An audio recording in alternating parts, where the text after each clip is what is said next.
பசுமை நிறைந்த வயல்களும் அமைதியான தெருக்களும் வெள்ளை உள்ளம் கொண்ட மக்களும் நிறைந்த ஆலங்குடி என்ற அந்த அழகான கிராமத்தில்தான் முருகனும் அவனுடைய மனைவி மீனாவும் வாழ்ந்து வந்தார்கள்.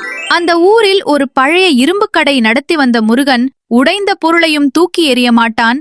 விலகிப் போகும் சொந்தங்களையும் தன் பாசத்தால் ஒட்ட வைக்க துடிக்கும் ஒரு தங்கமான மனிதன்.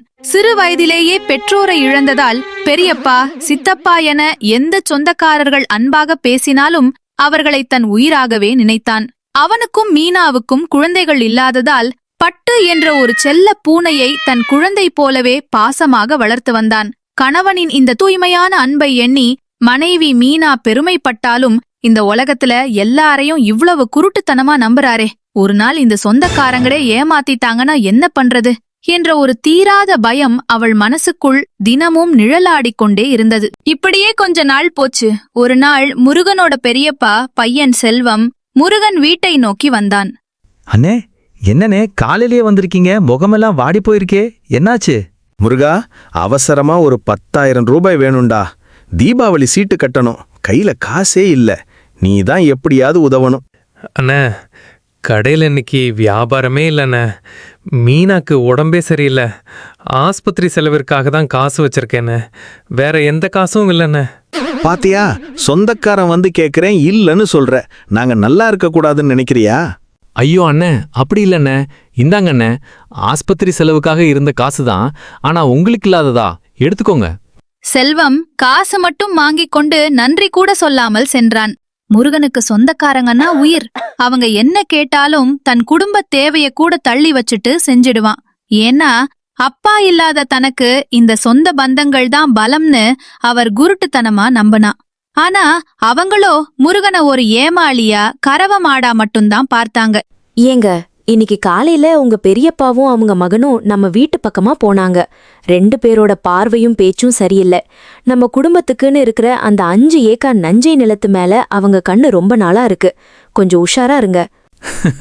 நீ சும்மா இரு மீனா. அவங்க ஏன் சொந்த பெரியப்பா, கூட பிறந்த மாதிரி இருக்கிற தம்பிங்க. அப்பா இல்லாத எனக்கு அவங்க தான் எல்லாமே. என்ன அவங்க ஏன் ஏமாத்த போறாங்க? நீ ரொம்ப யோசிக்காத. உங்க பாசம் உங்க கண்ணு மறைக்குதுங்க. ஒரு நாள் இந்த சொந்தக்காரங்களாலேயே நம்ம நடுத்தெருவுல நிக்க போறோம் பாருங்க. அப்ப புரியும் உங்களுக்கு நான் சொல்றது. மனச போட்டு ரொம்ப குழப்பிக்காத மீனா. அப்படியெல்லாம் ஒன்னும் நடக்காது, சரியா? இப்படி குருட்டுத்தனமாக சொந்தக்காரங்களை நம்புறாரேன்னு மீனாவுக்கு ரொம்ப கவலையா இருந்துச்சு. அடுத்த நாள் காலையில விடிஞ்சதும் வழக்கம் போல முருகன் தன்னோட இரும்பு கடையை திறந்து உட்கார்ந்து இருந்தான். அந்த சமயத்துல முருகன் கடைய நோக்கி பெரியப்பாவும் அவரோட பையனும் நடந்து வந்தாங்க. என்ன முருகா, வேலையெல்லாம் எப்படி போகுது? உன்னை பாக்கிறதுக்கு தான் வந்தோம். அடடா, வாங்க பெரியப்பா, வாங்க செல்வம். என்ன இந்த பக்கம் விசேஷம் ஏதாவது உண்டா? விசேஷந்தானே. உனக்கு ஒரு நல்ல லாபமான விஷயம் கொண்டு வந்திருக்கோம். நம்ம ஊர் எல்லையில் இருக்கிற உன் 5 ஏக்கர் நிலம் இருக்குல்ல, அதை இப்போ ஒருத்தன் நல்ல விலைக்கு கேட்குறான். அதை வித்துட்டு பக்கத்து ஊரில் இதை விட டபுள் மடங்கு நிலம் கம்மியான விலைக்கு கிடைக்குது. அதை வாங்கி போட்டுட்டா பின்காலத்தில் உனக்கும் குடும்பத்துக்கும் ரொம்ப உதவுண்டா. ஆமா முருகா, உன் அப்பா இருந்திருந்தா இதைத்தான் செய்வான். நாங்க உன் நல்லதுக்கு தானடா சொல்லுவோம். இந்த நிலத்தை வித்துட்டு அந்த பெரிய நிலத்தை வாங்கி உன் பேர்லயே மாத்திடலாமா? பெரியப்பா, நீங்க என் நல்லதுக்கு தான் சொல்லுவீங்கன்னு எனக்கு தெரியும். சரிங்க பெரியப்பா, நீங்க சொன்னா சரியாதான் இருக்கும். சரி முருகா, நாளைக்கே எல்லா பத்திரமும் தயார் பண்ணிக்கிட்டு வர்றோம். நீ கையெழுத்து போட்டா போதும். சரிங்க பெரியப்பா, பார்த்து போயிட்டு வாங்க. முருகன் கொஞ்சம் கூட யோசிக்காமல் அந்த பத்திரங்களில் கையெழுத்து போட சம்மதம் தெரிவித்தான். அவன் மனைவியிடம் கூட இதை பற்றி சொல்லவில்லை. அவளிடம் பேசிட்டு அப்புறம் சொல்றேன் என்ற ஒரு வார்த்தையும் அவன் வாயிலிருந்து வரவில்லை. அதை கேட்ட பெரியப்பாவும் செல்வமும் ஒருவரை ஒருவர் பார்த்து கொண்டு வஞ்சகமாக சிரித்தார்கள். அவர்களுடைய திட்டம் இவ்வளவு எளிதாக நிறைவேறப் போகிறது என்பதில் அவர்கள் மனதில் பேரானந்தம். முருகன் கடையை மூடும் நேரத்தில் ஒரு பழைய ஜமீன் காலத்து மரப்பெட்டி அவன் கண்களில் பட்டது. அதை திறந்து பார்த்தபோது அதன் உள்ளே தூசி படிந்த ஒரு பழைய கடிகாரம் இருந்தது. அந்த கடிகாரம் பார்க்கவே மிகவும் விசித்திரமாக இருந்தது. என்னது இது, இவ்வளோ கனமா இருக்கு? பார்க்கவே ஏதோ ராஜா காலத்து பொருள் மாதிரி இருக்கு.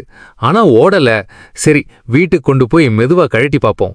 முருகன் அதை எடுத்துக்கொண்டு மெதுவாக வீட்டை நோக்கி நடந்தான். முருகன் கடிகாரத்தை சரி செய்து விட்டான். கடிகாரமும் ஓட ஆரம்பித்தது. அலாரம் எல்லாம் சரியாக வேலை செய்கிறதா என்று செக் பண்ணினான். திடீரென்று பலத்த காற்று வீச அந்த நேரத்தில் கடிகாரத்திலிருந்து பளிச்சென்று ஒரு மர்மமான வெளிச்சம் தோன்றியது. அந்த மர்மமான வெளிச்சம் தோன்றிய அடுத்த நொடியே வீட்டின் கூரையிலிருந்த ஓடு ஒன்று உடைந்து கீழே விழுந்தது. கீழே இருந்த பூனை அதில் சிக்கி பரிதாபமாக உயிரிழந்தது. ஐயோ, பட்டு கண்ணை தெரடா செல்லும்.